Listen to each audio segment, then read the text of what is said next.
அண்ணனவன் இல்லார்க்கு செல்வம் அவன்.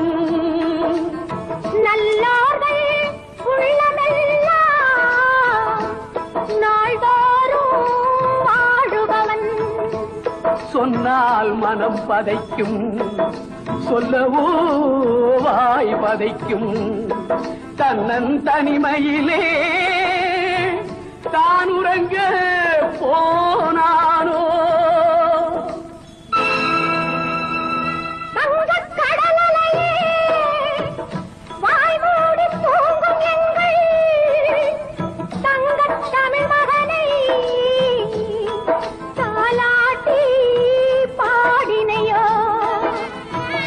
பாடு நீ பாடு பைந்தமிழ